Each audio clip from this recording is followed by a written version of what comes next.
Yup, SUC in the building. Back, man. Black GOP in the building. Y'all know how it is. Y'all know how it go. Y'all shoot back in the building. I just want to do a little quick little live on the magic of evolution and how ridiculous evolution is.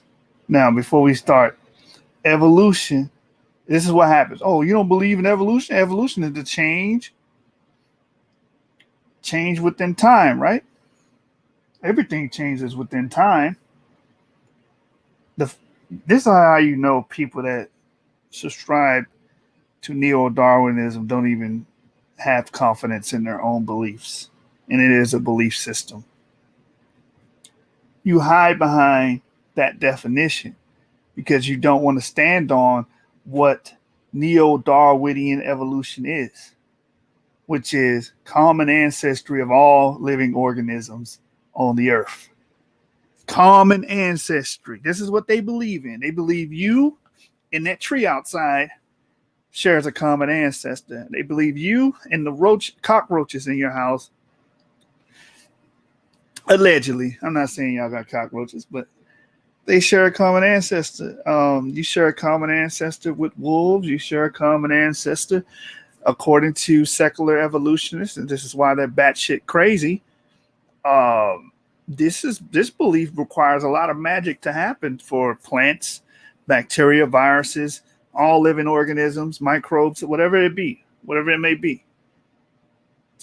COVID-19, you share a common ancestor with COVID-19, according to secularists. And sad part is millions and millions of dollars of our tax dollars go towards funding these programs that teach and indoctrinate this fanciful, magical thing called evolution, and they try to hide, like, oh, no, evolution just means change over time. I change over time. I grew older. No, bruh. When you say evolution, you're talking about common ancestry. You're saying whales evolved from land creatures. You're saying dinosaurs evolved into birds. You know how they say dinosaurs went extinct? Well, if you're a true Darwinian and you truly believe in evolution, then you wouldn't say dinosaurs went extinct. You would just say dinosaurs never went nowhere. They're birds, which doesn't make any damn sense. You got these grown men believing in fairy tales and magic. And then they'll look at the religious community and point fingers at the religious community. Oh, you guys believe in a man walked on water. Do you know what the hell you believe? You believe this universe popped into existence by itself. You believe that all the integrated complexity that we see in life, all of the complex mechanisms that biology needs to utilize in order to function, all of the complex structures that we see in the universe. You understand the spiral galaxies, the neutron stars, the Goldilocks zone that our planet exists in, all happened by itself. It had no outside agent that built it or created it or designed it. It just naturally happened and came upon itself. That's magical. The likelihood of that to happen is slim to none. That would never happen. The probability is so low, and the mathematicians have already did the numbers on this. That is not likely that a universe is going to pop into existence. It's not likely that a single cell organism is going to create all life on the earth. It makes no sense. You understand? Well, these creatures, these organisms are too complex to just chalk it up to chance and blinded, misguided processes or natural processes. You understand? This is all magical. And we're going to get into some articles and read what the scientific and technical literature actually states and what articles are saying and what is being taught and how our people are being indoctrinated with this magical, fanciful Pixar, Walt Disney, Cartoon Network, Nickelodeon type of doctrine known as Darwinian evolution or neo-Darwinian evolution. Take your pick. I'm just going to touch on a few things of what these people teach. But before we start, I want to give these people their just due and proper representation. Y'all see the screen? This is what I envision every time someone brings up evolution, someone brings up animals, when they bring up single cell abiogenesis, when they bring up humans, sharing ape ancestors, and this is what I think of. It's very magical. I think of Mickey with the wizard hat on, and I believe this picture just encapsulates everything that evolution teaches, because this is what you need. You need a wizard in a robe to even make it function. This is the mechanism that evolution is missing. All right, so let's get into it, man. The first slide is from BBC Earth, and it's on the secret on how life on Earth began. And we're just gonna read this, man. This is just, I just want you to pay attention to how they articulated this article. And this is BBC.com, right? Mitchell Marshall, October 31st, 2016, when it was published. They said, this is a story. This story is part of BBC's Earth's Best of 2016 list, our greatest hits of the year. How did life begin? There can hardly be a bigger question. For much of human history, almost everyone believes some version of the gods did it. Any other explanation was inconceivable. That is no longer true. That is no longer true. I want to touch on that because it's like, oh, well, we can't believe in gods. We got to have a naturalistic explanation. So you went away from a theist concept because, some powerful, intelligent being is not rational. Something creating something is not rational. You got to, oh no, nothing made nothing. Nothing made something, and we just popped into existence. Bro, that's the definition of magic. That's what you call conjuring right there. So it says that is no longer true. Over the last century, a few scientists have tried to figure out. Now listen to this. This is hilarious to me. Over the last century, a few scientists have tried to figure out how the first life might have sprung up. Now watch this. They have even tried to recreate this Genesis moment in their labs to create brand new life from scratch. If scientists created brand new life from scratch in a lab, if they were able to do it, they haven't been, but if they were able to do it, don't you know that it proves that it takes intelligence to create life? There's no way around it. But anyway, I just always found that paradoxical or oxymoronic. It says, so far, nobody has managed it. No one has managed this. No one has been able to, first of all, recreate early Earth atmosphere, if they say, during that time, and then try to make some kind of chemosynthesis where they try to get these random chemicals and create life. It never worked. So this article is flat out telling you they never was able to do it. And even if they did do it, because it's oxymoronic and paradoxical, it would prove that it took intelligence to do it. It wasn't just blind forces of nature making it happen. But it says, so far, nobody has managed it, but we have come a long way. Today, many of the scientists studying the origin of life are confident that they are on the right track. And you have the experiments to back up their confidence. What experiments? You just told us in the same article, in the same paragraph, that you failed. Now you're confident. This is the hypocrisy of this. This is a story of our quest to discover our ultimate origin. It is a story of obsession, struggle, and brilliant creativity, which encompasses some of the greatest discoveries of modern science.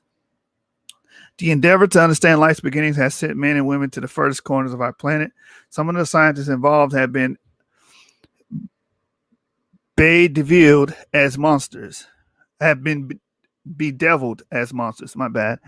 while others had to do their work under the heel of brutal totalitarian governments. This is the story of the birth of life on Earth. Dinosaurs actually lived quite recently, according to that. It says, life is old. The dinosaurs are perhaps the most famous extinct creatures, and they had their beginnings 250 million years ago, but life dates back much further. The oldest known fossils are around 3.5 billion years old, 14 times the age of the oldest dinosaurs, but the fossil record may stretch back still further. For instance, in August 2016, researchers found what appears to be fossilized microbes dating back to 3.7 billion years. Now watch this. These waving patterns, listen to the verbiage. These wavy patterns could be 3.7 billion year old fossils. So they published it as if they found this, and they didn't really find it. It was like, this could be microbes. We're not sure. And this is how you know when someone's actually reading this stuff, someone's not reading it. I'm actually reading the articles and information. I try to stay up to date with this. The Earth itself is not much older, having formed 4.5 billion years ago. But if we assume that life formed on Earth, that's the problem. You assume, and that's that magic, which seems reasonable given that we have not yet found it anywhere else. And it must have done so in billions of years between Earth coming into being and preservation of the oldest known fossils. As well as narrowing down when life began, we can make an educated guess at what it was, the tree of life. Since the 19th century, biologists have known that all living things are made of cells, tiny bags of living matter that come in different shapes and sizes. Cells were first discovered in the 17th century when the first modern microscopes were invented, but it took well over a century for anyone to realize that they were the basis of all life. Using only the materials and conditions found in the Earth 3.5 billion years ago, we have to make a cell. Now stop. How the hell do you use only the materials found presupposed at 3.5 billion years? That's a putative number, by the way. Putative is a made up fictional number, by the way. We have to make the cell. What are you going to make a cell with? How are you going to make this cell and construct this cell? Check out my debate December 26, 2020 versus Zion. I'm going to be discussing that because it's saying that the Earth, we have to make a cell out of the material that we think was there 3.5 billion years ago. All of these assumptions. And then you're going to magically make a cell out of non-living material, inorganic material. That's magic. That's conjuring. That's you guys ever watch Full Metal Alchemist? This is exactly what they do in Full Metal Alchemist. This is alchemy. This isn't science. This is alchemy. Trying to make inorganic material through chemosynthesis, taking all these random chemicals and that's going to give you life. No, it's not. It's not going to make the complex structures and organisms that we see today. There's no evidence. There's no proof. That's why he said in the beginning, they prefaced this and pretty much debunked the whole article. And they said they failed when they tried doing this, attempting to do that, taking these raw chemicals like the Miller-Urey experiment. That did not make life. That did not make a cell. You know how hard it is to make a cell? You got to make proteins, enzymes, a protein fold, organelles, ribosomes, mitochondria. All that stuff is very complex material, and it requires a genetic code. And if you got a code, you got to have someone to program the code. You got to have somebody do the syntax of the code. For all you computer programmers that may be watching, you know what I'm talking about. You got to have syntax. The code has to be intelligible. There has to be error correcting software. Like when your sperm meets with an egg and those gametes do recombination, you have what's called a selective sweep. That's error correcting software. Because during that process, you have a selective sweep that gets rid of any deleterious mutations. In order to have error correcting software in a cell and organisms, you got to have somebody to write that code. Who wrote the genetic code? Oh, I forgot. You can just invoke magic and say, the code just popped into existence. Let me keep reading this article. You might not think you look much like a catfish or a Tyrannosaurus Rex, but a microscope will reveal that you are all made of pretty similar kinds of cells. So are plants and fungi. But that's a kid saying real quick. I'm gonna keep reading this. This is ridiculous. Oh, you got similar parts. It's like people use homology. Homology. Oh, if you look at a bat wing, you look at a hand, it looks similar. But okay. That's some kindergarten stuff when you say, oh, these two items look similar. Yeah, but what about the functionality? You never think about that. A Tyrannosaurus cells are not going to have the same functionality as a human cells because it's a giant reptile. And it may be cold-blooded and it may lay eggs. Humans are placental. Their cells create placentas. Their cells have a different type of tissue to create. So the way they write this is just disingenuous. Oh, since we all have these things called cells in us, we must all be related. No. Similar equipment does not mean the same descent or common ancestry.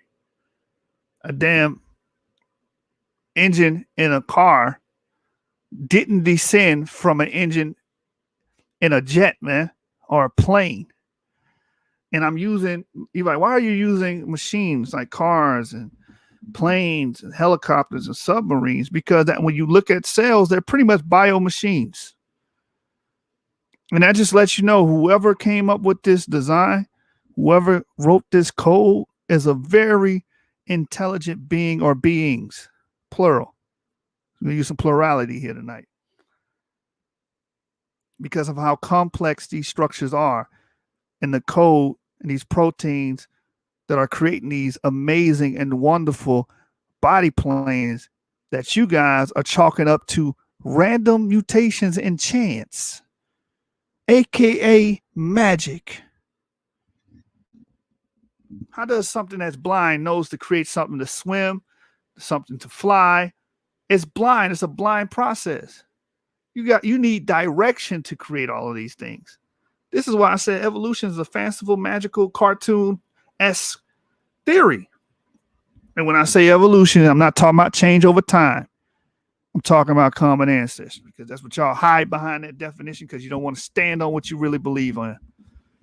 You believe fruit trees and humans share a common ancestor. You believe cockroaches and mangoes share a common ancestor. That's what you believe. But you don't want to stand on it. Let me keep reading this, man. But by far, the most numerous forms of life are microorganisms, each of which is made of just one cell. Bacteria are the most famous group, and they are found everywhere on Earth. In April 2016, scientists presented an updated version of the Tree of Life, a kind of family tree for every living species amongst almost all of the branches of bacteria. What's more, the shape of the tree suggests that bacteria was the common ancestor of all life. And I remember I was getting into an argument a few years back. Someone said, no one teaches that all life comes from bacteria again. This is written in 2016. They're still teaching that all life comes from bacteria. Hey, so ladies and gentlemen, you all descend from a amoeba, man. You descend from an amoeba. Thus saith the high priest of the science clergy.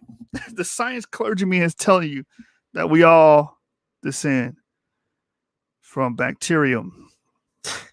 This is magic. How did bacteria gain all the information, all of the body plans, all of the intelligence? You understand? Because you got to have intelligence. How did it know that it needed to grow fins, to develop? This is where it goes back to syntax. How does it know? That means it has to be able to receive information and then interpret the information and then create new information in response to the information. So if it's in water, it needs to receive the information from the environment, write a code to say, okay, I'm in water. I need gills. I need scales. I need this type of texture of my skin. I need this type of bone structure to survive in the pressures of the sea. I need this to be able to see in the dark. Like, what natural process does that on its own and creates a new body plan out of nothing? There's no known mechanism. And I challenge all the people that are watching to give me a mechanism that can create body plans from nothing. Because you need the code to write the genetic sequence, the 4-letter code, which is known as DNA, ATCG. That's known as DNA. And DNA is an acid. Listen, do you say that music is plastic? Oh, what do you mean by that? Remember you used to get a CD-ROM?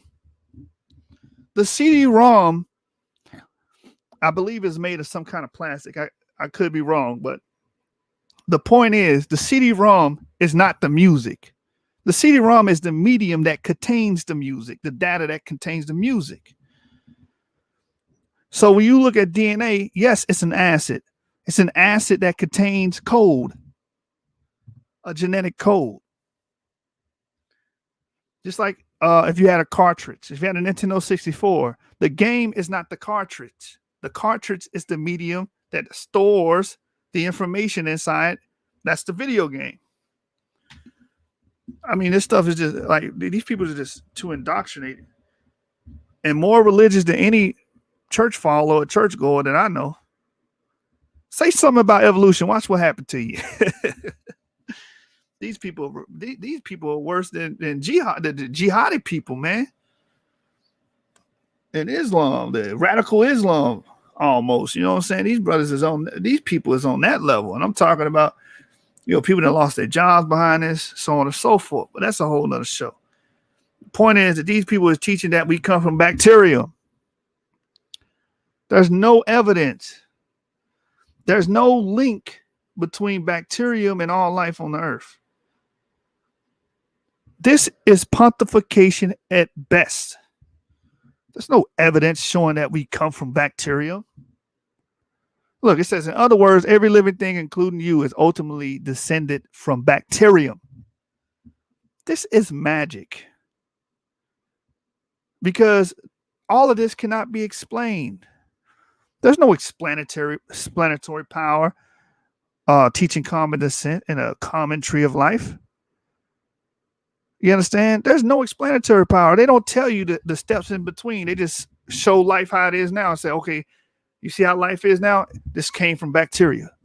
They don't give you the steps in between because there are no steps in between. When we look at the fossil record, which we're going to cover a little later on this show, all fossils show stasis, meaning for millions and millions of years, as they suppose, fossils don't change much. If everything evolved from bacteria, we should see a long succession of intermediate fossils between each species, each new animal. We should see a long succession in the fossil record. Guess what? We don't see it. And that's why Stephen Meyer, has his PhD and doctorate. And that lets you know y'all don't respect everybody with PhDs and doctorates. Oh, do he have a PhD? Do he go to school? Did he go to school for this? Because the people that go to school for it and don't teach this dogma, y'all don't like them. Stephen Meyer don't teach the dogma of evolution, of Darwinian evolution. He don't teach that. You understand? But he wrote a whole book about it, Darwin's Doubt. And Darwin's Doubt, that beautifully constructed, by the way, worth every penny. He points out what Darwin said himself would crush evolution, and the fact that there's stasis in the fossil record. You don't see in between species. You don't see that. There should be an abundance of them if evolution been going on for 600 million years. So they don't have any evidence. This is all a religion, man. And they invoke magic to cover up the gaps.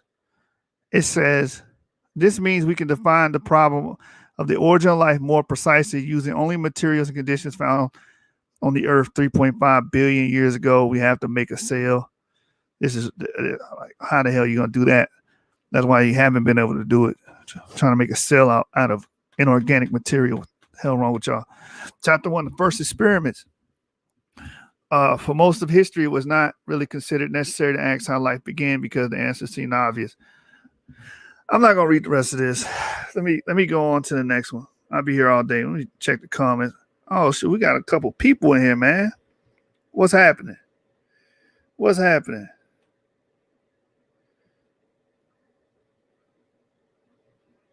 Let's see who in here. Let's see if we got any trolls in the building. Google the man, bro. We talking about magical evolution up here. Yeah, man. Let me get back to it. Let me get to the second article. Shout out to the people in the building that believe we all descended from bacterium. You have a lot of faith in your belief in your religious system. Shout out to the clergy, man, that keep this stuff going, man.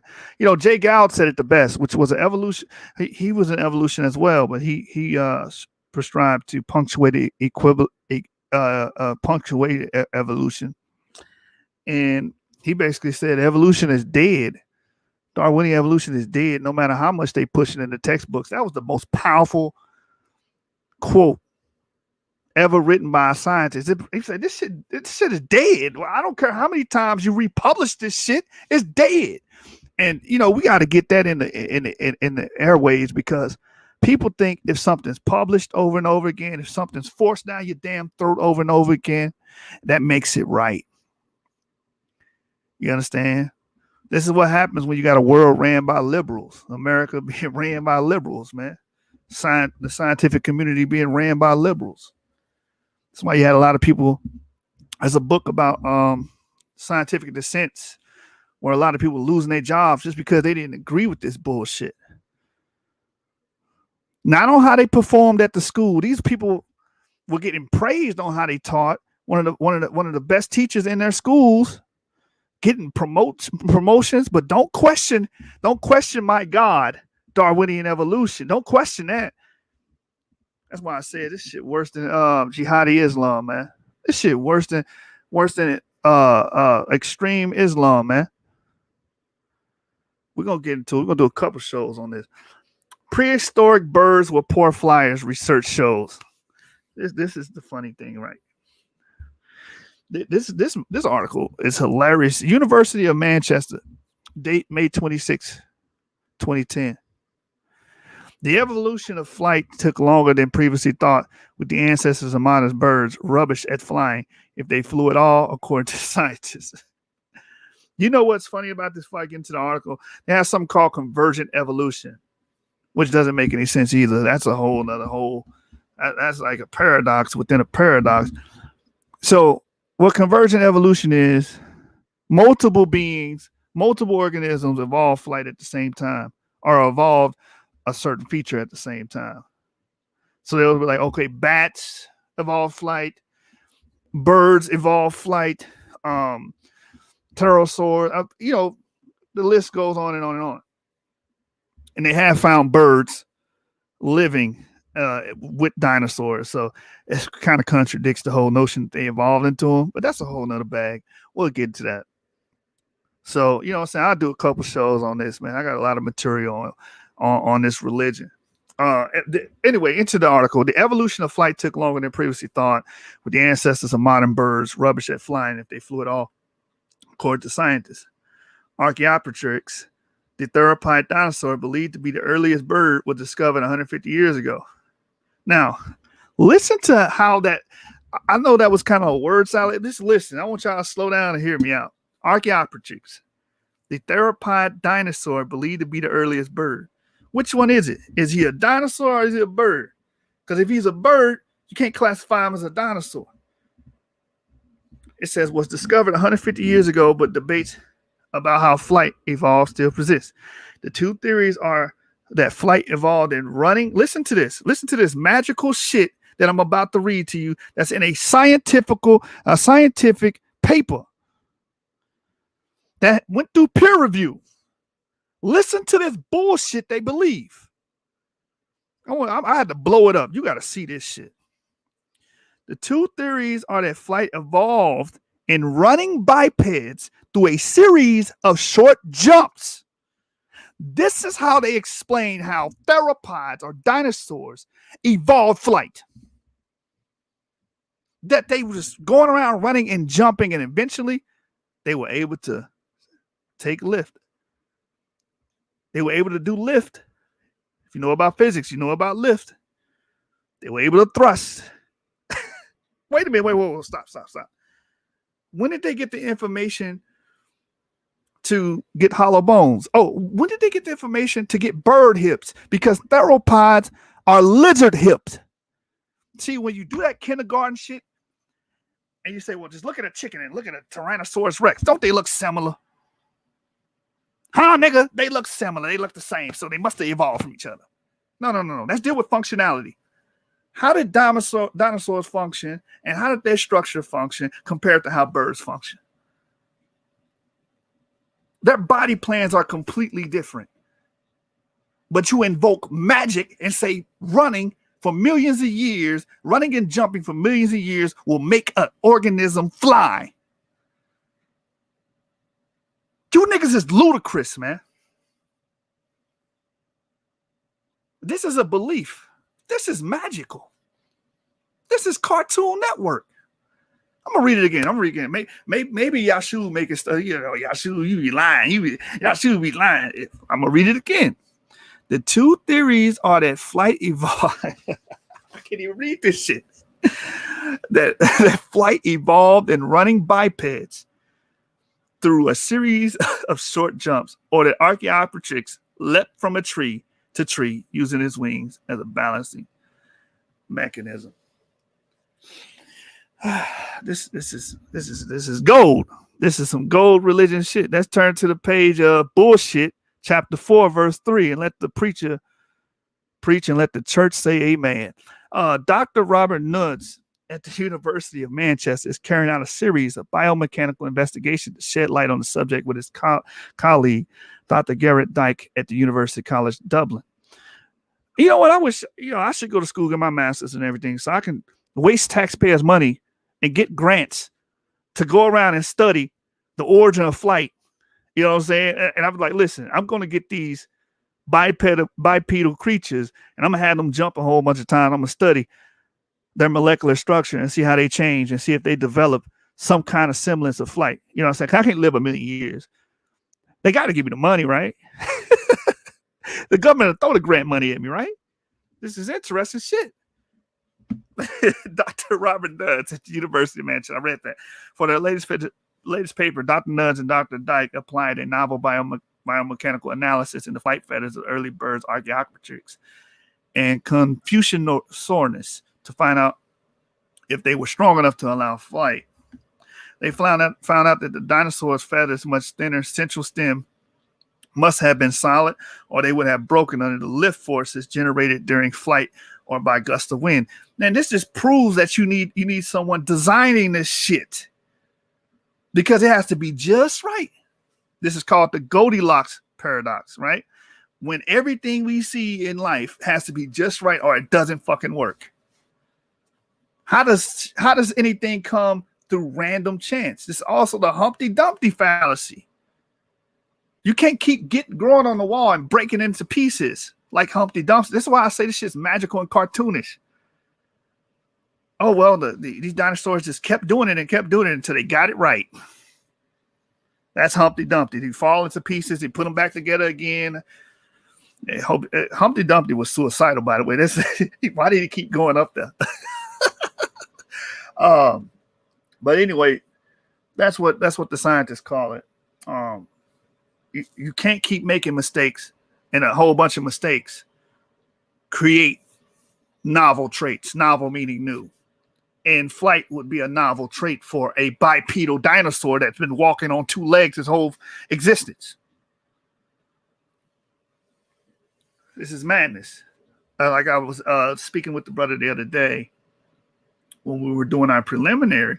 He's like, we see all these creatures dying. No, you don't need to show me creatures dying. You need to show me creatures creating life and creating novel traits. Show me these novel traits. Because we see stasis all throughout the fossil records. We see whales being whales throughout all of the fossil record. We see birds being birds in the fossil record. We see dinosaurs being dinosaurs, bipedal dinosaurs being dinosaurs with lizard hips. As long as they existed, they never had bird hips. And the funny thing about it, the reptiles that do have lizard hips, like the Triceratops, they don't say evolved into bird. They say the theropods that don't have lizard hips evolved. Don't have bird hips. It's just dumb. You need hollow bones. You need bird hips. Your knee has to be within your center. The knee has to be center. All of these features you need for a bird, because it has to be light, it has to be able to induce lift, it has to be able to fly. None of those features are found in theropods. And if anybody argue this shit, you just going to invoke a bunch of magic. You're just going to say, well, they just magically develop feathers, they magically develop hollow bones, they magically developed a unidirectional lung system, which birds have. You understand? Which is more efficient than our lungs, because they need it because they're always flying. They're accustomed to flying. Reptiles do not have that. So you need all of these. See, it's easier to sit there and say, well, look, they look similar. Look at a chicken. Look at a Tyrannosaurus. They look the same. You niggas retarded. Let's talk functionality, because then it don't make no damn sense. Let me keep reading this. It says, this solid structure is very different to modern birds whose rachises or rachises are broader, hollow straws. If the dinosaurs' feathers had hollow stems, okay, I can't say that rachis word, they would not have been able to fly at all. You know, because dinosaurs wasn't fucking flying. How about that? You're right. They didn't fly at all. You're right. That's the one thing you got right in this paper. They wasn't flying. You magical motherfuckers. This gonna be I'm gonna cuss on this show, because this is serious. Like, this is serious shit. Dinosaurs jumping up and down for millions of years. Let me go to the top. Out of the two theories that of how flight evolved, guess which one's the most popular one? It's not the one that where it says Archaeopteryx leapt from tree to tree using its wings as a balancing mechanism. It's not that one. You would think they would go with that one because, okay, I can play with that one. It's more feasible. No. The most popular theory out of the two is the one of them running and through a series of jumps, developing flight. Can you believe that? Can you believe that? Can you believe that your nephew, your son, or your cousin went to school and learned this bullshit? Can you believe that he spent money to sit in front of a collegiate professor to learn about how birds evolved and how flight evolved and these dinosaurs ran for millions of years? You wonder why I don't take this shit serious. Anyway, for that latest paper, Dr. Nuds and Dr. Dyke applied a novel biomechanical analysis to flight feathers of the early birds, Archaeopteryx. We read this already. And they said dinosaurs didn't fly at all. You're right, they didn't. I thought the feathers would have been strong enough with hollow stems to fly, but they weren't. Even with solid stems, they were not very good. These dinosaurs were rubbish at flying. And my other thing is, how do you look at a fossil and tell that they were rubbish at flying? You know what else they do that with? They do that with living organisms. They do that with bumblebees. They'll say, how the hell a bumblebee fly?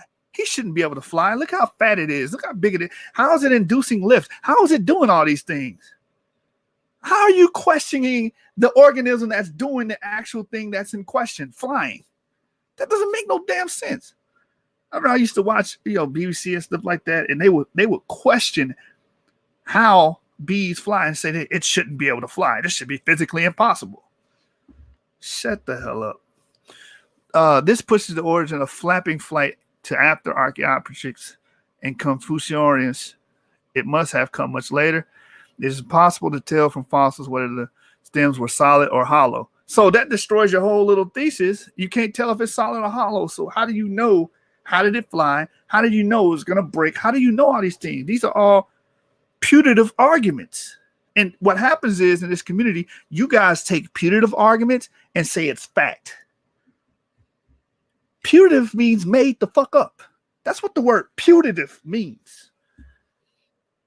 It is impossible to tell from fossils whether the stems were solid or hollow. However, Dr. Nuds at Manchester Faculty of Life Sciences believed the dinosaur feathers were solid and therefore they could fly, but very poorly. I remember Unc said, scientists don't believe. What did they say right there? Believes.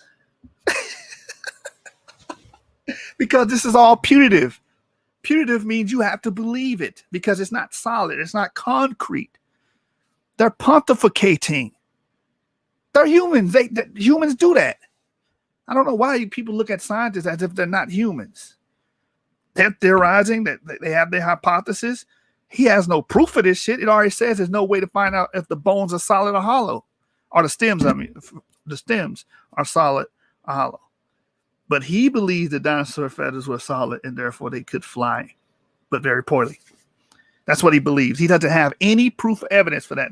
He inferred that.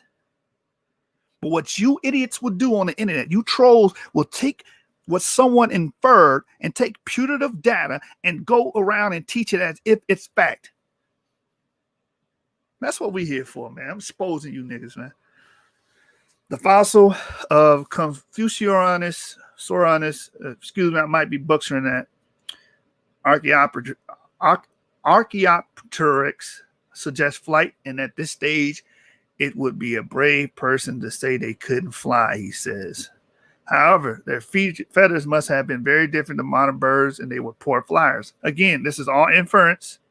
They don't know this because they can't see and visibly witness the organism itself fly because, of course, they're looking at a fossil. I believe the feathers were originally or for installation. Look at that word of believe. I thought scientists didn't believe. I wish I had Architect here. Scientists don't believe. You don't read this shit. I know you don't read this shit. They use the word parsimonious, believe, putative. They use inference all the time in these articles and papers or whatever. Again, and then this is a quotation because it says he says, and it's in quotations. It says, this is him saying this. I believe the feathers were originally for installation or display purposes. Then they found that by elongating them, they had a parachuting surface, did a gliding surface. So this is his belief. He's entitled to his opinion, his belief in architect. Scientists do believe. They believe they can fly. They believe dinosaurs can fly, man. R. Kelly should remix that whenever he get out of prison in 2082. Archaeopteryx and Confuciornis are still at a very early stage in evolution of flight. Again, it's all inference. Dr. News and Dr. Dykes works to build on the previous paper. All right, I'm going to get out of this one. Y'all can read the rest on your own. That's on Science Daily. Prehistoric birds were poor flyers, research shows. Let's get to the next one. So that was all magical, fanciful stuff. Bipedal dinosaurs developing flight by running for millions of years. And they always thought, let's just throw a whole bunch of time in there and it can happen. Time is not a magical pill. Time is actually the enemy. Because if you know anything about the second law of thermodynamics, everything tends to destruction. So the more time you have, everything wears down and gets weaker over time. That's what we observe.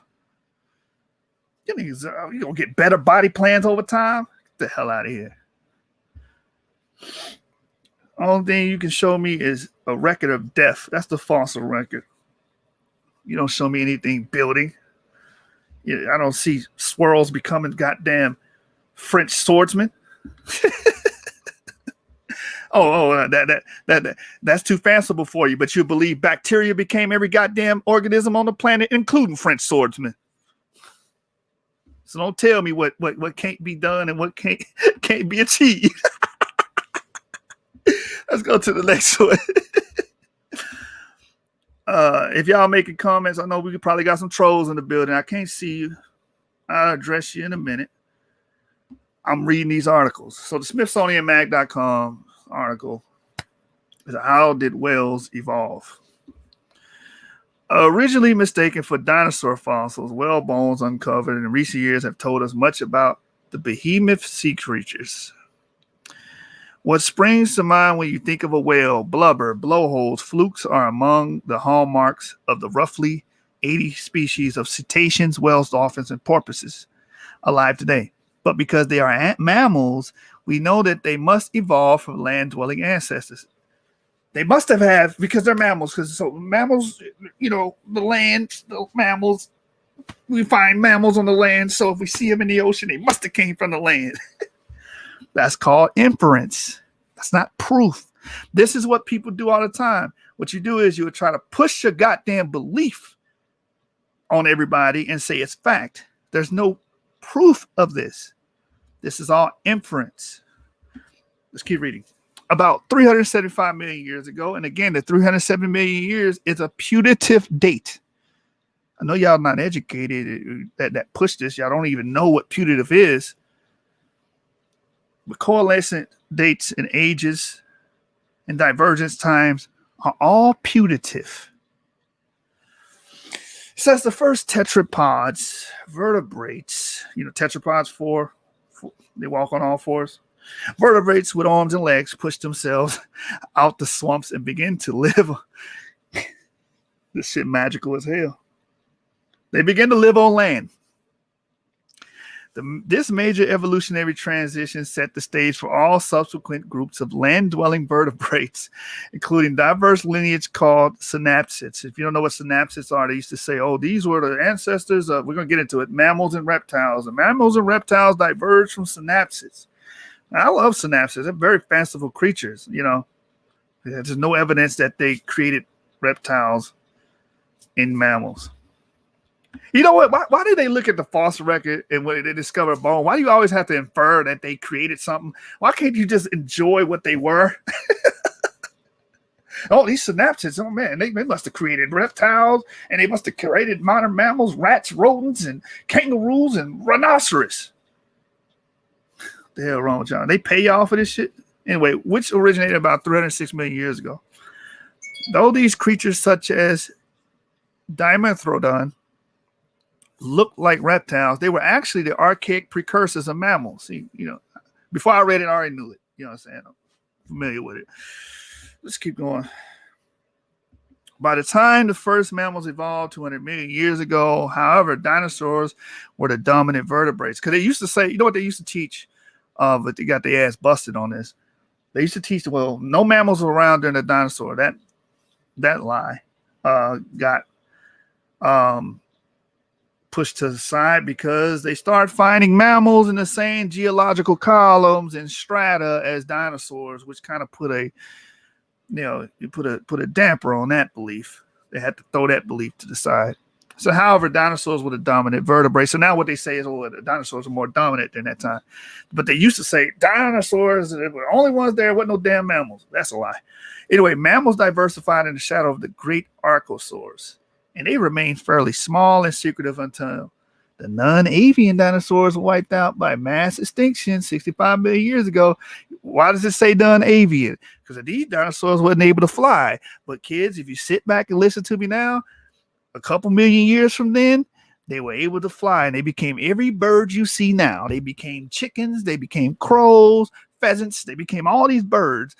How did they do it, Mr. Professor? Something called magic.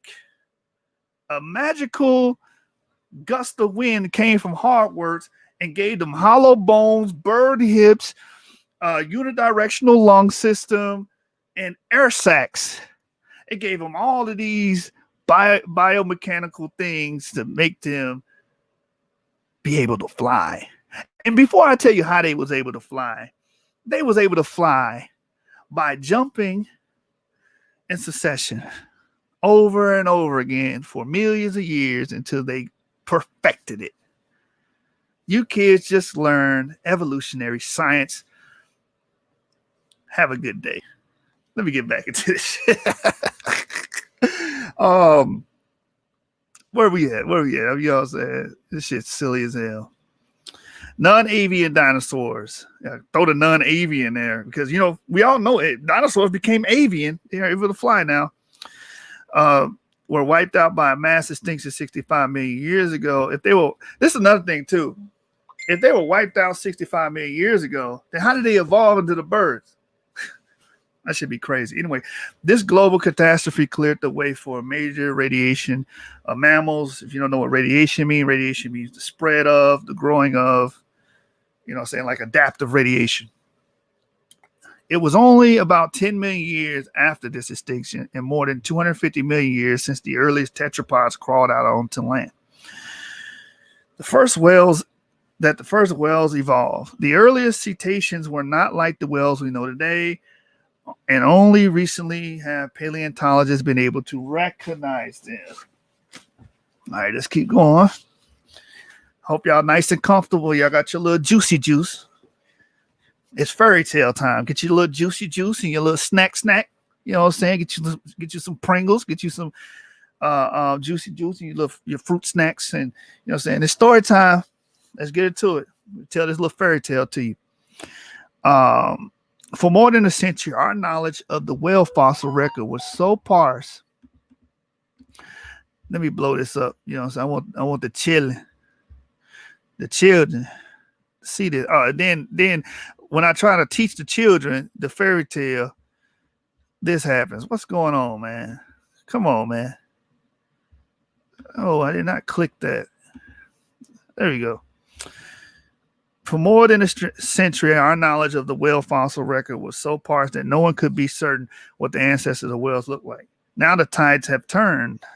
In the space of just 3 decades, a flood of new fossils has filled in the gaps in our knowledge to turn the origins of whales into one of the best documented examples of large-scale evolutionary change in the fossil record. These ancestral creatures were stranger than anyone ever expected. There was no straight line march of terrestrial mammals leading up to fully aquatic whales, but an evolutionary riot of amphibious cetaceans that walk and swam along rivers, estuaries, and the coast of prehistoric Asia. As strange as whales are, their fossils predecessors were even stranger. Pioneers who cleared land in Alabama and Arkansas frequently found enormous round bones. Some settlers used them as fireplace hearths. Others propped up fences with the bones or used them as cornerstones. Slaves used the bones as pillows. The bones were so numerous that in some fields they were destroyed because they interfered with cultivating the land. Now, how did whale fossils end up in Arkansas and Alabama? That's a different study. I debate anybody on the flood, by the way. In 1832, a hill collapsed on the Arkansas property of Judge H. Bry and exposed a long sequence of 28 of the circular bones. He thought that might be the scientific interest and sent a package to the American Philosophical Society in Philadelphia. No one quite knew what to make of them. Some of the sediment attached to the bone contained small shells that showed that the large creature had once lived in an ancient sea, but little more could be said with any certainty. So you got a whale in Philadelphia. How did it get there, by the way? You know what I'm saying? Bry's donation was soon matched and even exceeded by Judge John Cray from Alabama. He found the vertebrae and other fragments while blasting on his property and also sent off a few samples to the Philadelphia Society. Richard Harlan reviewed the fossils, which were unlike any he had seen before. He asked for more bones, and Cray soon sent parts of the skull. All right, I want to get into this history lesson real quick. Yeah, we know about Basilosaurus. I'm gonna get to the meats and potatoes. Yeah, Basilosaurus was probably related to whales. He wasn't no damn land animal. Oh, yeah. Let's read this. Not long after the true identity of Basilosaurus was resolved, Charles Darwin's theory of evolution by means of natural selection raised questions about how whales evolved. The fossil record was so sparse that no definite determination could be made. But in a thought experiment, including on the origins of species, Darwin speculated about how natural selection might create a whale-like creature over time. Listen to this, fanciful. This is some magical shit. Watch this.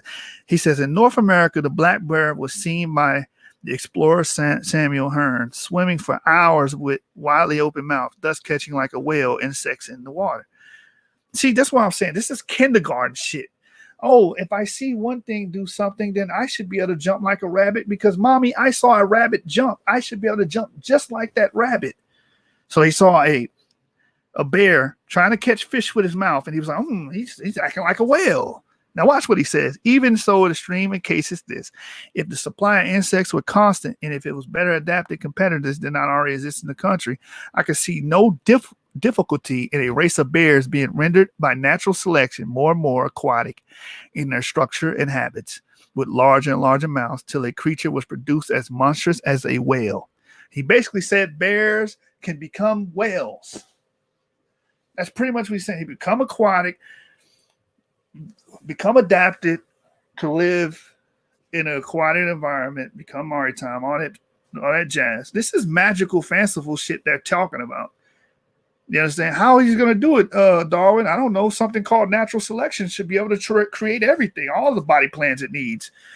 The bidirectional blood flow system that cools his genitals, it'll give him that. It'll give him the blubber, instead of the fur it has, and it'll give him all the body plans he needs. Magic. It's called natural selection magic. This shit crazy. Darwin was widely ridiculed for this passion, as he should have been. That's some crazy ass shit to say. He should have been ridiculed for that shit. Darwin, a bear cannot become a goddamn whale, man. The hell wrong with you? That's how they should have been talking to him. Critics took it to mean he was proposing that bears were direct ancestors of whales. Darwin had done no such thing, but the jury caused him to modify the passion in subsequent editions of the book. But while preparing the 6th edition, he decided to include a small note about Basilosaurus. Writing in his staunch advocate, T.X. Huxley, in 1871, Darwin asked whether the ancient whale might represent a transitional form. Huxley replied that there could be little doubt that Basilosaurus provided clues as the ancestry of whales. And the thing about Basilosaurus could be an ancestor of whales. But it's still a fully aquatic creature. It's not a goddamn land creature. Now, let me get to the other part. I don't want to be up here 2 hours. I want to get to the part I was discussing earlier. Like modern hippopotamus, Basilosaurus. Let me get it. I'm not going to keep you all night, man. Or maybe y'all want me to do a 5-hour show on this. On the magic. Let me get this. Let's go straight to it. Let me get this part right here. It says, the fossil remains, the creature remained elusive. By the turn of the 20th century, the oldest fossil whales were still represented by Basilosaurus in similar forms like Dorodon and Protocetus, all which were fully aquatic. There were no fossils to bridge the gap from the land to sea, as E.D. Cope admitted in the 1890s review of the whales. The order of Cetacea is one of those of whose origins we have no definite knowledge. This state of affairs continued for decades. So from at this point, Dorodon, Protocetus, Basilosaurus, these were still aquatic animals. They were like, we need to find a creature because we want to make this story for the kids that's drinking their juicy juice and eating their fruit snacks. You know what I'm saying? We got to give them this kindergarten shit and just try to make it sound collegiate. You know what I'm saying? Shout out to Thomas Sowell, man, because he really be exposing these false intellectuals, man. Shout out to Thomas Sowell, man. That's a brother that been exposing them for years. It says, while analyzing the relationship of ancient meat-eating mammals in 1966, however, the evolutionary biologist Leigh Van Valen was struck by the similarities between an extinct group of land-dwelling carnivores called Mesonychids and the earliest known whales, often called wolves with hooves. So someone was like, oh, you said wolves. Whales evolved from wolves. This is what they was getting at. They were saying these wolf-like creatures evolved the wolves. It gets better. Evolved the whales. Often called wolves with hooves, Mesonychids were medium to large-sized predators with long, toothy snouts and toes tipped with hooves rather than sharp claws. They were major predators in the northern hemisphere from shortly after the demise of the dinosaurs until about 30 million years ago. And the shape of their teeth resembled those of the whales like Protocetus. Oh, they have the same shape of teeth, so they must have evolved into Protocetus. That makes no damn sense. This is why I do not like homology. Homology just looks at anything similar and say, okay, if you have a similar structure, you descended from that person. That's not proof. That's lookership. That's lookership, man. Oh, I said he put magic in to fill in the gaps because you can't, that is not evidence. Oh, they have similar shapes. So, apples and oranges. The apple must have became orange. Shut the hell up. All right. Van Halen hypothesized that some of the Messenikids may have been marsh dwellers. Okay, let's deal with what this says. What does hypothesize mean? Because again, you guys will take what they hypothesize, putative data, what they inferred, and say it's fact. This was hypothesized. It says that some Messenikids may have been marsh dwellers. Mollusk eaters that caught an occasional fish to broaden phalanges, finger, and toe bones, aiding them on damp surfaces. A population of Mesoconids in marshy habits might have been enticed into the water by seafood. Once they had begun swimming for their suppers, the succeeding generations would become more and more aquatically adapted to something as monstrous as a whale ball. First of all, he hypothesized that he didn't see these creatures living in ecology. He didn't see these creatures eating habits. You're staring at a goddamn fossil. It's dead. You don't know what it was doing. You idiots, man. You guys, you guys are some buffoons. You take this cartoon shit and then you try to parade it as fact. This is all hypothetical speech. Putative information, parsimonious for my collegiates out there. So basically, we got the same problem with the damn bipedal dinosaurs. Oh, it just started swimming. You know, we have no proof that it was a marsh dweller, but we're just gonna say it was because we need a land ancestor for a whale. They're trying to fit a niche. You understand? They're not letting the data create the conclusion.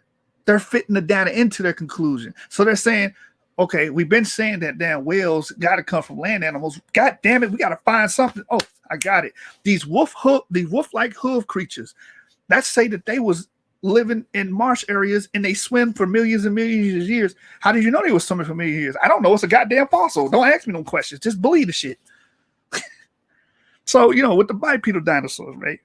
The theropods, the theory is they were jumping in succession for millions of years, and they developed flight magically. You know what I'm saying? Start flapping. You know, it only takes 100 million years to keep jumping until you start flapping. And then you start inducing lift, and you're able to fly. You know, it has nothing to do with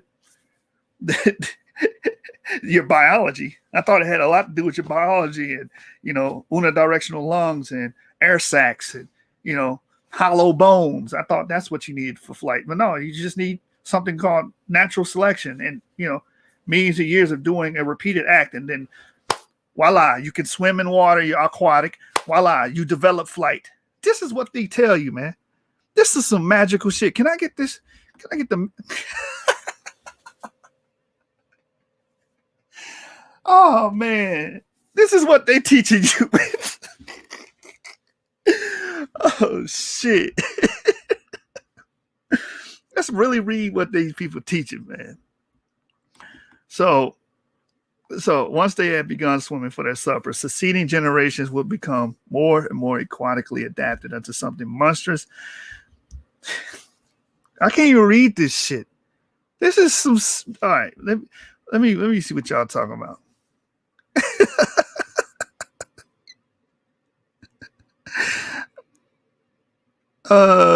Shit.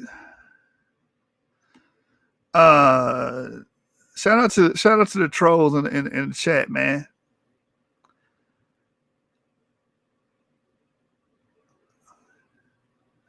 Yeah, man. This shit retarded, man.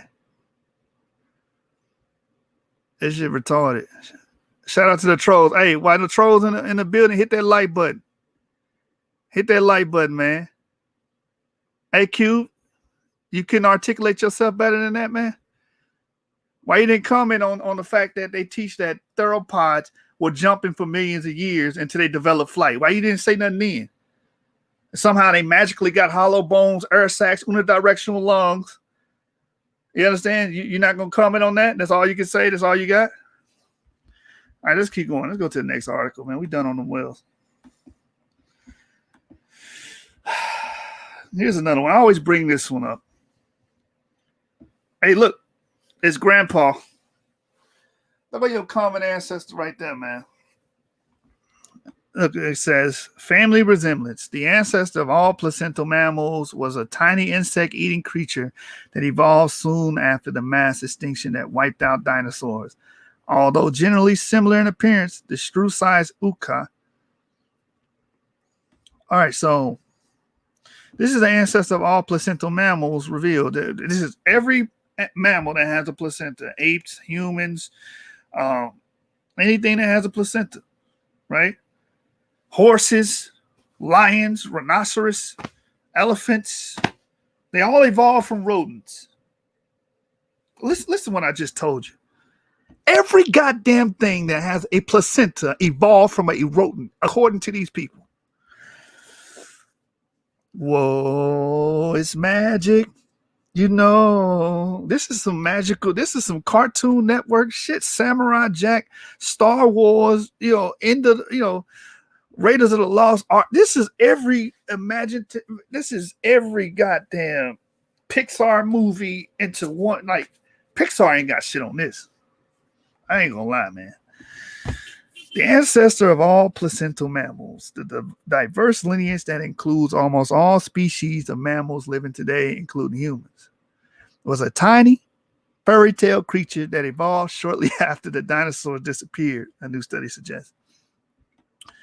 These new findings call for reevaluation of the evolutionary story of placental mammals, says Ann Yoder, an evolutionary biologist at Duke University in Durham, North Carolina, who wasn't involved in the work.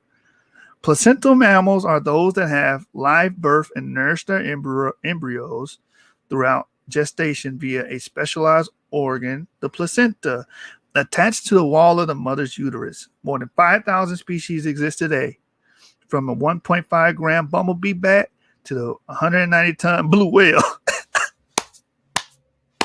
Not only the blue whale came from a land animal, that land animal came from a rodent.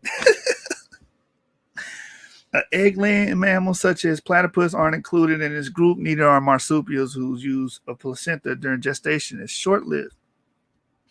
The fossil record has long suggested that even though mammals existed long before dinosaurs died off, most likely at the hand of an asteroid impact. That's another thing. We can't believe in the flood, which there's numerous. All the animals are buried. Majority of these bone beds with dinosaurs and old pre-existing creatures, and they're in sedimentary rock. The only way you get sedimentary rock is mud. Water had to be involved. Majority of fossils, majority of bone beds is encased in sedimentary rock, i.e. mud.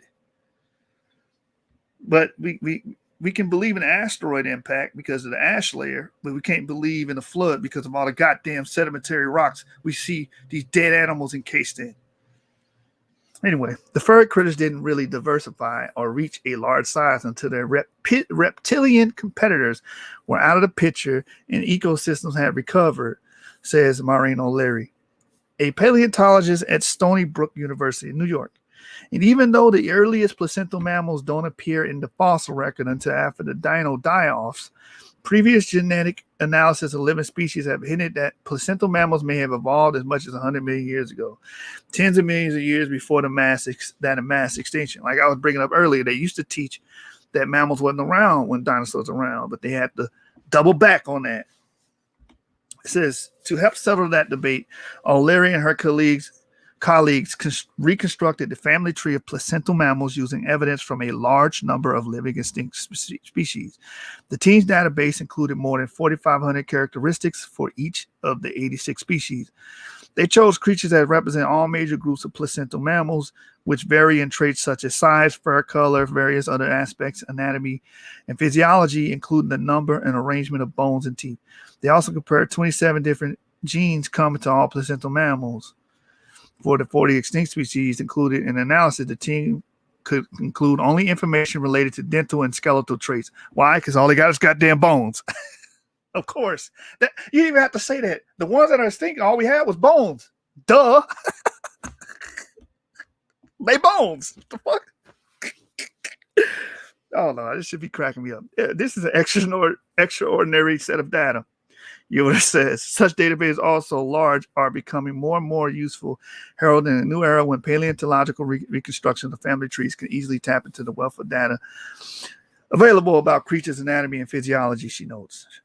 Results suggest that the ancestors of all placental mammals evolved less than 400,000 years after the mass extinction that wiped out the dinosaurs. The researchers report online today in Science the hypothetical, what's that word?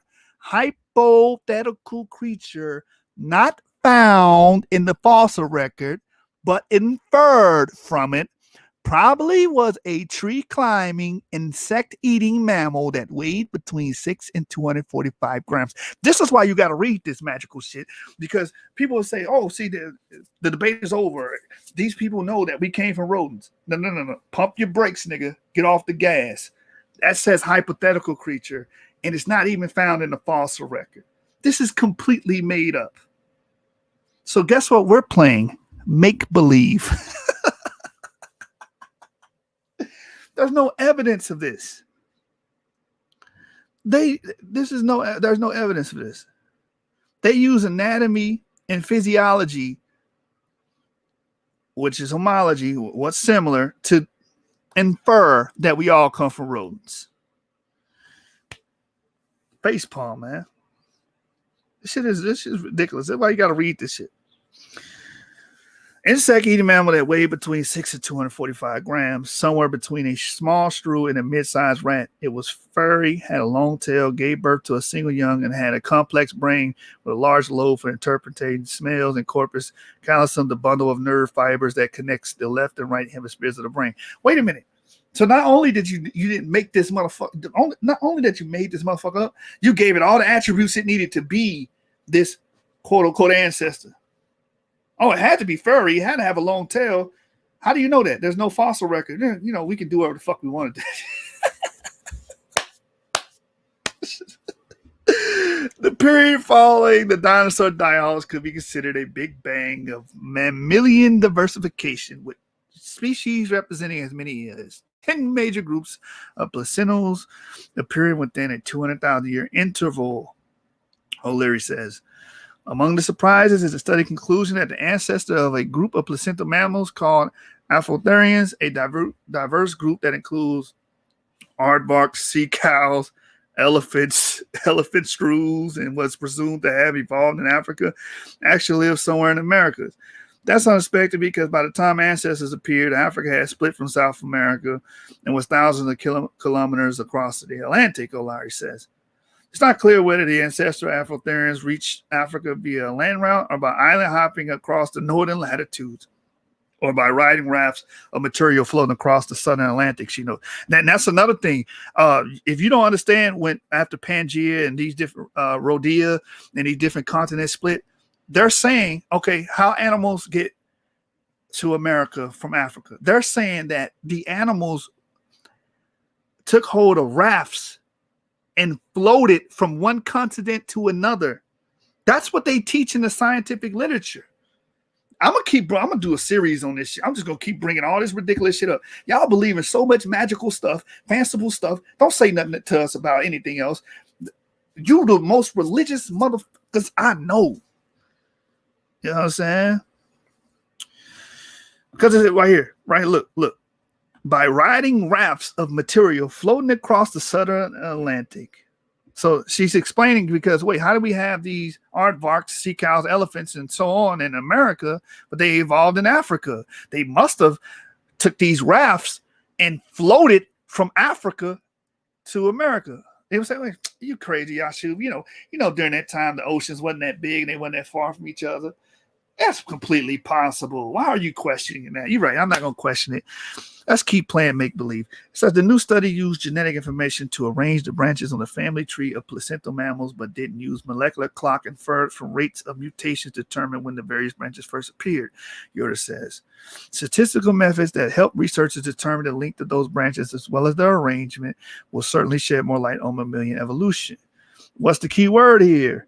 Inferred from rates of mutation. It's not known. It's inferred. It's putative. These are putative. They diverge in time. That's why they have large intervals, because they don't know if this is accurate or not. It's all putative. But if you want to believe that you came from a rodent that they made up, it's a hypothetical creature, it's not in a fossil record. But in the beginning of the article, it boldly says ancestor of all placental mammals revealed. But if you just read that, that's misleading. If you actually read the article, it tells you, yeah, we made this motherfucker up.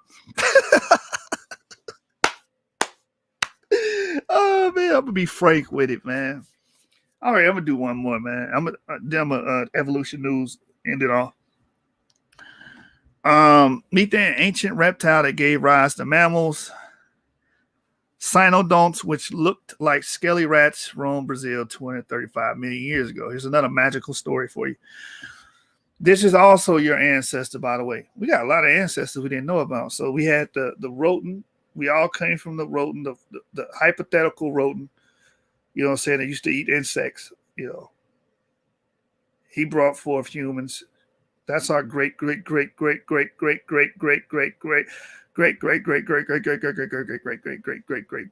10th power father. And then we got this thing, the cynodonts, you know what I'm saying, which is presupposed reptile that gave rise to mammals.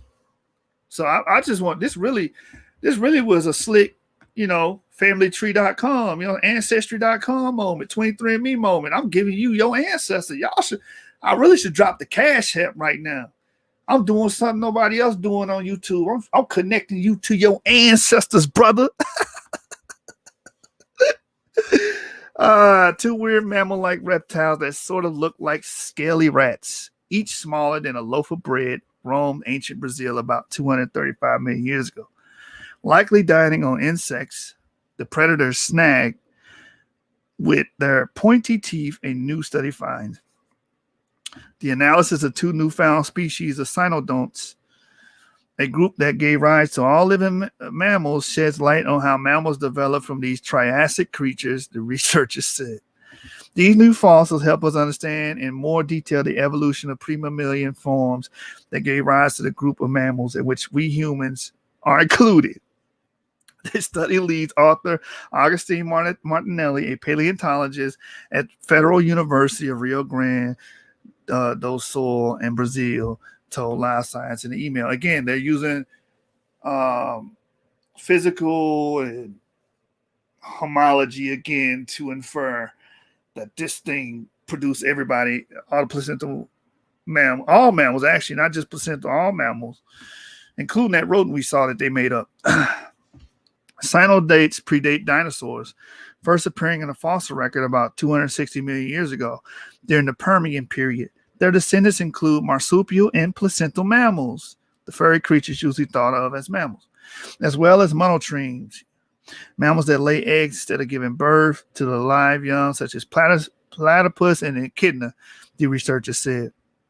However, the early cynodonts that lived during the late Permian and the early Triassic periods weren't mammals, but rather reptiles with mammal-like skulls and jaws, the researchers said.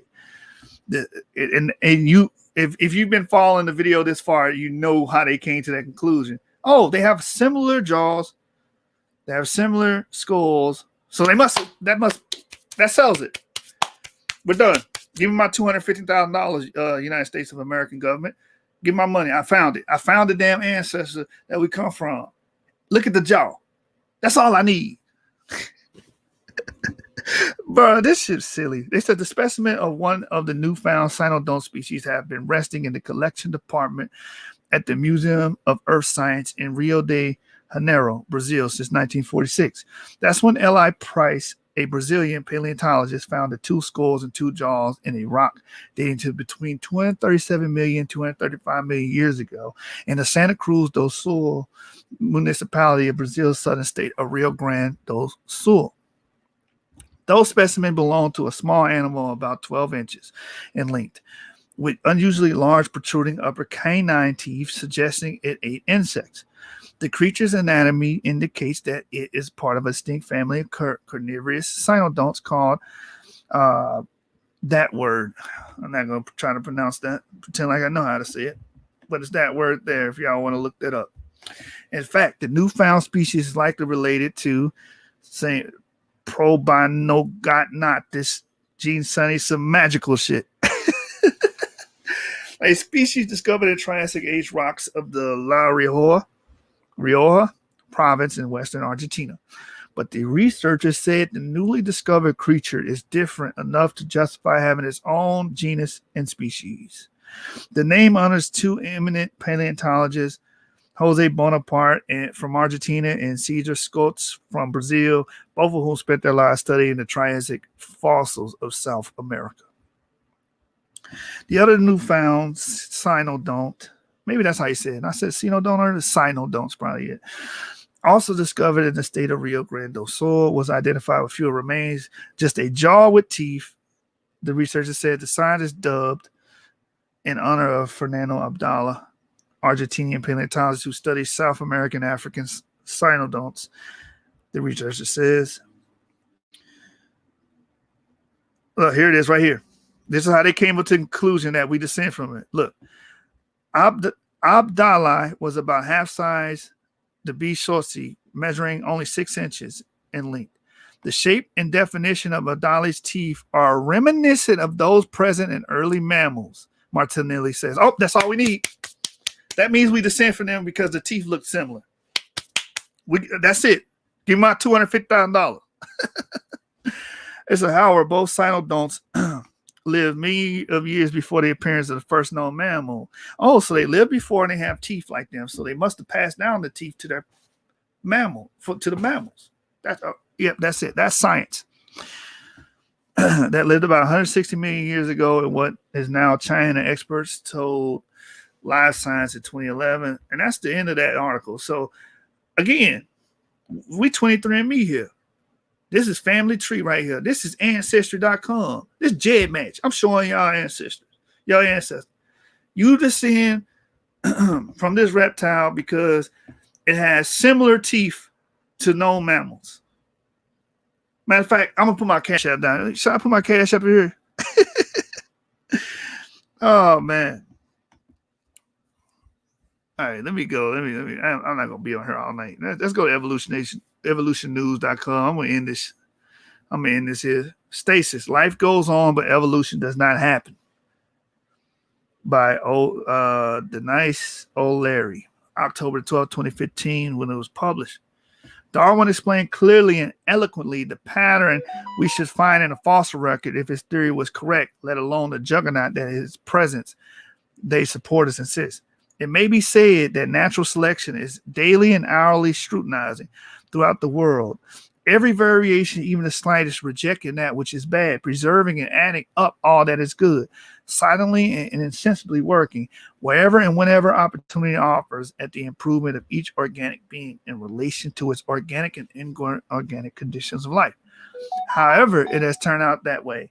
Nature seems not to like such orderly schedules much. Evolutionary biologist Donald Prothero admits. And the four of the biggest climatic vegetational events of the last 50 million years, the mammals and birds show no noticeable change in response to changing climates. No matter how many presentations I give where I show these data, no one, including myself, has had a good explanation yet for such widespread stasis despite the obvious selective pressures of changing climate. And that's what I said earlier. When you look and study the fossil record, you do not see animals changing from one kind to another gradually. You don't see any of that. What you do is like we read today, all these articles, people infer it. They just make these hypothetical ancestors up. And then we ask them how did it happen? Oh, magic, natural selection. Just magically happened through natural selection. That's why I said this shit is magic, man. This shit is magic. We're going to define magic in a minute. Hold on, let me read this. He writes, the first major discovery was that stasis was much more prevalent in the fossil record than had been previously supposed. Many paleontologists came forward and pointed out that the genealogical literature was one vast monument to stasis, which relatively few cases where anyone had observed gradual evolution. What does stasis mean? Not changing. What do you need for gradual evolution? Change. These fossils remain the same throughout all strata, throughout the paleontological records.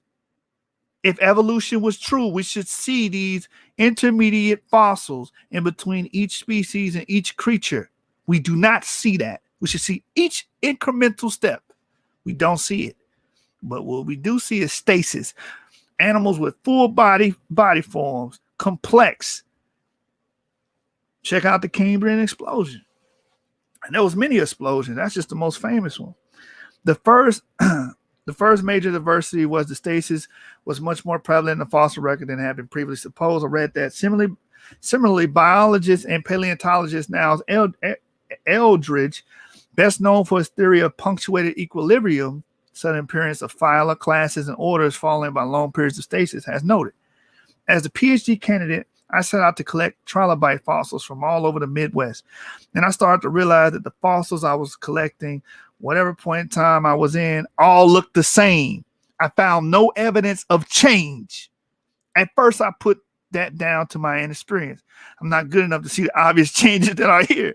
But see, the evidence was there, but his theory and his idea and his belief system called neo-Darwinism didn't allow him to see the evidence clearly, which the fossils that he saw no change in the fossils. He saw no evidence of evolution. These animals look the same all throughout the strata. You didn't see birds turning into dinosaurs turning into birds. You didn't see land animals becoming aquatic animals. You don't see that in the paleontological record. That's all hypothetical and inferred. And you assholes push it as if it's fact. You know what I'm saying? An evolutionary biologist at the University of Oslo, Vohe, offers an explanation for stasis. The most widespread explanation is stabilizing selection. It suggests that an advantage for a species which is already well adapted to its environment will be to avoid changing much. It is a type of natural selection that favors the average individuals and population because changes are disadvantageous. Changes are a drawback, and stabilizing selection will discard deviations from the well-functioning norm. Stabilizing selection is a very good explanation for stasis as it helps species remain unchanged, but it has some problems, as it's hard to conceive of an optimal form that would not change in the course of a million years, says Vohe. And that's exactly what we see. We don't see forms changing in millions of years as they suppose. We don't see dinosaurs gradually in incremental steps of fossils changing into the avian birds that we see today. We don't see that in the paleontological record. You don't see it. You see stasis. What you see, theropods are theropods as long as you witness them. You know what I'm saying? Triceratops is Triceratops as long as we see them in the paleontological record. They don't change into some other creature. You know what I'm saying? Land animals are land animals. We don't see them turn into wolves. We don't see no progression of them transforming into wolves in the paleontological record. There's no fossils of incremental steps between each. That's why I said the evidence doesn't bear out this magical thing known as evolution. Unfortunately, Vohe has in his last sentences blown up his own thesis. Species often explode suddenly into life, as in the Cambrian explosion, which even Darwin found to be a problem for natural selection. Some of them do not persist beyond the age of which they are adapted. That does not require an explanation. But others just settle down to long eons where they don't change much, no matter what the environment. And stabilizing selection does not account for that. The cockroach, for example, is still around and still easily identifiable after perhaps 350 million years. A 350 million-year-old coelacanth fish and a 300 million-year-old horsetail grass survived largely unchanged. We still have the coelacanth fish. It looks exactly how it looked 350 million years ago, in air quotes. Why we don't see no evolution? Why we don't see no change? When the coelacanth, supposed extinct for 70 million years ago, turned up in the Indian Ocean in 1938, it disappointed biologists who hoped for living proof of Darwinism. It is living proof of non-Darwinism, exactly. Similarly, a recently discovered 425 million-year-old crustacean shown no significant change in internal body parts compared to present-day specimens. One researcher called it a demonstration of unbelievable stability. But the stability is only unbelievable if we start with Darwin's assumption that natural selection is daily, hourly scrutinizing throughout the world, every variation, even the slightest. Apparently not. Similarly, comb jellies far more complex than sponges, evolved before sponges more than 550 million years ago. As one scientist put it, it's just wild to imagine that comb jellies evolved before sponges. Why? What are the assumptions here? Stasis followed by eventual extinction may well prove to be even more common in the history of life than we have so far seen. Prominent textbook author Douglas J. Fukushima wrote recently, one of the most important shifts in evolutionary biology in the past 50 years is an increased recognition of sluggish evolution and failures to adapt, which seems paradoxical in the view of abundant genetic variation in many instances of rapid local adaptation. Vast time, little change. We now have increased recognition, but we do not yet have in theory that accounts for it. Here are some examples of life forms that show little, if any, changes over vast periods. 37 million years ago, asymmetrical whale skulls found. They were formerly thought to be much more recent adaptation for echolocation. 45 million years ago, living fossil primate tarsiers, which can communicate by ultrasound, are largely unchanged today. Similarly, a species of mites have parasited an ant species ever since then, much longer than thought. Blood-feeding insects date from this period as well. 49 million years ago, a spider in amber surprisingly turned out to be clearly a member of a living genus. 100 million years ago, crickets have shown no significant change since the period. The oldest mammalian hair found so far also dates back to this time, said one researcher. Perhaps mammalian hair does its job so well that it does not need to evolve. You know why? Because it doesn't evolve. There's no proof of this shit. 120 million years ago, a fossil pregnant lizard shows that live birth among land reptiles is very old, not recent. It implies physiological adaptations like adequate blood supply to the embryos and very thin shells or no shells at all to allow oxygen to supply evolved very early on. Meanwhile, a lacewing insect fossil found at 120 million years stratum in China prompted the comment that seems that at this rate of evolution, we need trillions of years, maybe lots more, to see any substantial change, because it's similarly to current lacewings. Like, in other words, if the lacewing existed for 120 million years, there was no change in this damn thing for 120 million years. He says, so we must need trillions of years to make evolution work. I don't know. 126 million years ago, plant mimicking stick insect found, described as one of the grand cousins of today's mimics. 150 million years ago, a bird-like dinosaur Archaeopteryx feather structure is identical to that of living birds. Also, a crab fossil from this era looks just like a modern crab. It's amazing. But if we did not know this was a 150 million year old fossil, we might think that it came from today's ocean. 160 million years ago, a Jurassic placental mammal redefines mammal history, showing mammals are much older than formerly thought. 165 million years ago, a giant female golden spider found in China extended the fossil record of the family by approximately 35 million years ago, and of the genus Nephilia by approximately 130 million years ago, making it the longest ranging spider genus known. How many of these? I gotta go through all of them. Look at that. I could just keep going, man. Look, 600 million years ago, jellyfishes that uses a light display lived at this time. So 600 million years passed, and the jellyfishes are pretty much unchanged. That lets you know that this evolution is all magical, fanciful Cartoon Network, Nickelodeon, Walt Disney bullshit. You know what I'm saying? That's define what magic is. Because in order to make evolution work, you need not a bit of magic. You need a lot of magic. You need a lot of magic. You got to fill in all these gaps, man. Yeah, I say the God of the gaps. You need naturalists of the gaps right here. Here it is. Magic is the power of apparently influence the course of events by using mysterious or supernatural forces. This mysterious force within these animals made them become from land animals into aquatic animals. All you have to do is swim for millions of years, and then this land animal will magically get all of the biological necessities to do so.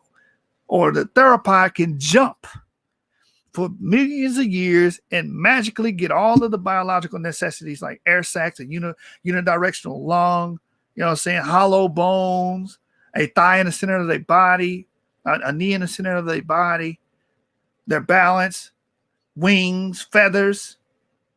They can get all that just by jumping. That, my friend, is magic. It's the power of apparently influence the course of events by using mysterious. That's a mysterious and supernatural force that could turn an animal with two legs. All he got to do is jump in succession in millions of years, and it's going to develop flight and get wings and air sacs and a unidirectional lung, and then learn how to fly. All right, come on, man. Stop it. Stop it. This shit is magical. Whoa, it's magic, you know. All right, man, I'm gonna cut it out. This is it. Yeah, only certain file. Yeah, thank you, man. This is magical, man. This is some magical shit. This is some fanciful shit. You know what I'm saying? Whenever I have kids, Lord will, I might, you know what I'm saying, story time, I might read one of these articles to them. Hey, you know, millions of years ago, little Shimron, whales was wolf-like creatures with hooves, and you know what I'm saying, they lived in the marsh areas and they just kept swimming for millions and millions of years until they developed into that big ass whale you seen at the aquarium the other day.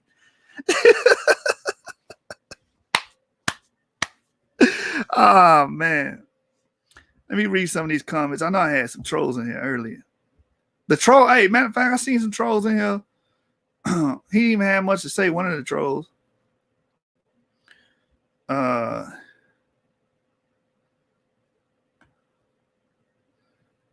What's cracking, y'all? What's cracking? What y'all got going on in the comments, man? Shout out to the sons of Jacob, man. Shalom, brothers. Shout out.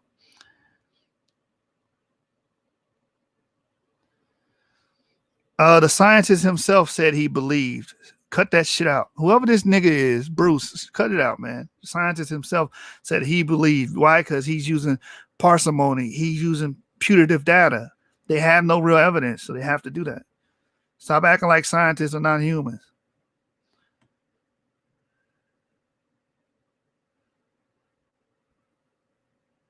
Animals going extinct doesn't mean they evolved.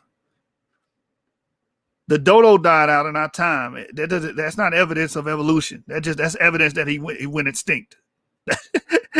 Niggas retarded. These arguments are dumb. Oh, holy mammoths, woolly mammoths are not here no more. That's evidence that they evolved into something else. No, that just means they died. Animals go extinct all the time. Keep bringing the info out. Yeah, I'm always bring the info out. I'm going to ride on this evolution thing for a while. I'm going to reveal all of the ridiculous notions that come from evolution. Animals floating on logs from continent to continent. You know what I'm saying? Rodents creating every placental mammal. And then in the article, they tell you that they made it up. They had no proof of it. Dinosaurs developing flight by jumping in succession for millions and millions of years. I can just keep going on. What does brother say? Indigenous American, similar Indian. The out of Earth theory was created to support evolution out of Africa, which was created to put white people at the top. The evolutionary theory was designed to say on the bottom black. No, I can't say that. It was designed with the primary purpose to figure out the origin of species. And the funny thing about it, if you read the origin of species, the one thing it doesn't answer is the origin of species. It doesn't tell you where the species come from. It just presupposes that species was already here and they use natural selection to create body plans. Doesn't even tell you where the damn. Anyway, that's a whole nother bag of worms. Google the. Yeah, it's kindergarten. Ratchet Craig said anatomy is kindergarten. It's kindergarten to look at similarities, small, minute similarities, and draw far-reaching conclusions from it. Looking at an animal's teeth and then saying, okay, this must be the ancestor because it has similar teeth to other mammals, that is ludicrous. Hey, what my brother Jihad say? That is ridiculous and absurd. You Negroes can't refute that. I wish I had my brother Jihad on here, man. I'm slacking tonight. I should have had my brother Jihad on here. No, but this really was impromptu. I was like, let me just bring up this stuff, man. Show stasis, show the ridiculous claims made by these biologists. And if my sister had hit me up and say, I'm in she's doing her little biology class because she's going to be a master molecular geneticist. And she was like, the only thing I have a problem with that class is they trying to teach me their beliefs. I said, listen, you just got to, roll with the punches to get that paper. You ain't got to believe shit them niggas say. Just pass the class. That's it. That's the world we live in. Yeah, we're going to keep, hey, D-Red, we're going to keep hitting them with that information. We're going to hit them where it hurt. Hey, what's your boy say? Hit them where it hurt. Who said that in that freestyle? Was that Big Pokey? I'm going to hit them where it hurt. On that man. Dun, dun, dun. Man. Yeah, man. Yeah, man. But, we got Cube here. What's going on, Cube? I want you to explain to me how dinosaurs jump for millions of years and develop flight. Or how creatures, what's funny? Otters been swimming. How long have otters been swimming? Why haven't they developed into aquatic animals like whales? Why not otters? They're semi-aquatic, right? Let's keep it going. Let's keep it going, man. I swear, man. If I had children, I'm just going to read them a lot of this evolution stuff. I don't need to go buy the Bernstein Bears and, all of these books for kids.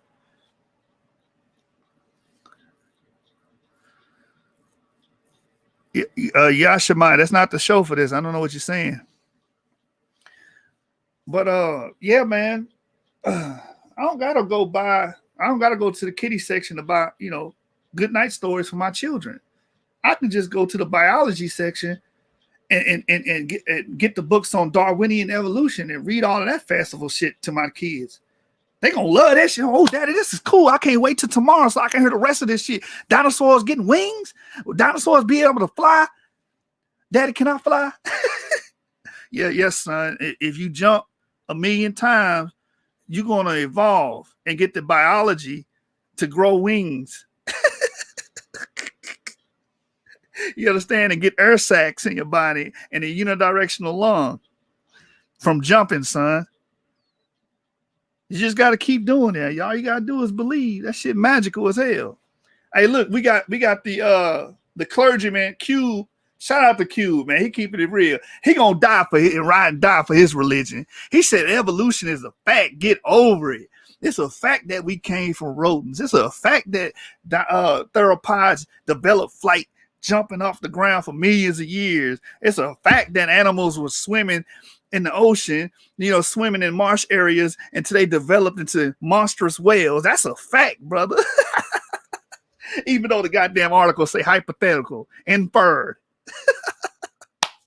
Even though there's stasis in the fossil record. There's no example of incremental steps between one species to another. The brother just gonna say it's fact. Man, I applaud your faith, man. Hey, give it up for Cube. Give it up for Cube, man. He's one of the most religious people I know. Bro, your faith, you got a lot of faith, man. I envy your faith. To believe in that, like that magical shit there, you got to be one religious, faithful motherfucker. I'm going to keep it a stack with you, Cube. And hey, salute, brother. Salute. You know what I'm saying? Next, you're going to tell me bacteria created all life on the planet. Yeah. Israelites not supposed to deal with science. Yeah, that's right. You got that stigma. We don't deal with science. Man, I do all I do, man. You know what I'm saying? That's all I do over here. I know how I get down. Hey, but shout out to Cube, though, man. Cube, you going to tell me bacteria evolved in all life, right? Hey, hey, Cube, we ain't got a debate, man. I don't want to debate you on your beliefs.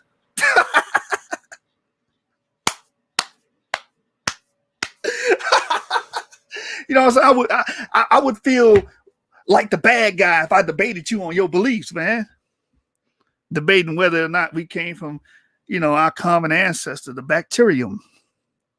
Cube, we came from bacteria, man. Well, we got to debate that. You share a common ancestor with COVID-19. Ain't that a bitch? They must think Lucy a real ancestor. Yeah, they think Lucy a real ancestor. You know what I'm saying? I guess humans, we walked on our knuckles and shit. Walked on all fours and swung on trees, all that shit. Might as well add that to our history too. And before that, we was rodents eating insects and grubs and shit. Don't forget that part, D-Red. We was all rodents because we placental mammals. We descend from placental mammals. So, you know what I'm saying? Cube, I don't want to hurt your beliefs, man. I'm not going to debate you on your beliefs, man. Your belief system is your belief system, man. I admire your faith. It takes a lot of belief to believe that a bacterium was able to produce all of the body plans and diversity and organisms on this planet. It takes a lot of belief that even plants, trees, the variation that we see of the flowers and flora and all of the fauna. Damn, brother. Damn, man, you got faith of a mustard seed. You heard me? You heard me, my nigga? I can tell they ain't read Beyond the Ivory Tower by Lord Zuckerman. I don't think these brothers read at all, to be honest. These niggas be regurgitating. I don't think these brothers read, man. You can tell I read all the time, so it's like that's how I know about this stuff. Hey, look, Q said, thank you. Yeah, man, your faith, she was a religious motherfucker, man. You on your Pope shit. You know what I'm saying? Shout out to the clergyman outside Cube in the building. Hit that like button, by the way, man. Don't just come through, man. Hit that motherfucking like button. You know what I'm saying? I don't think they read too much literature anyway, man. To be honest, I think they just regurgitate stuff. Because I'll bring these things to them, like, theropods develop in flight by jumping up and down. They say, that's ridiculous. Nobody says that. I can tell you didn't read up on this, did you?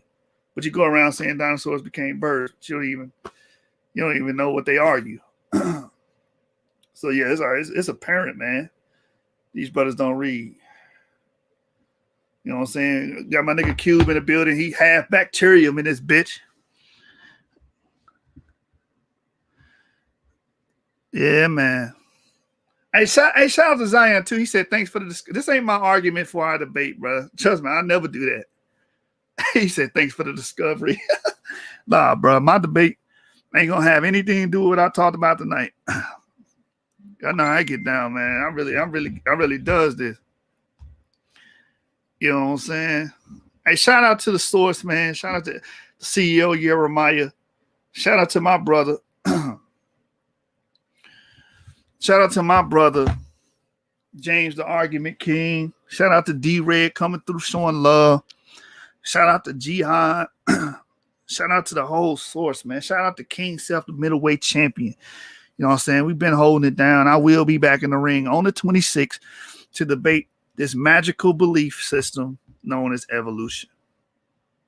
It takes a lot of magic to change bacterium into all life that we see on this planet. You know what I'm saying? Yeah, y'all know what I mean, man?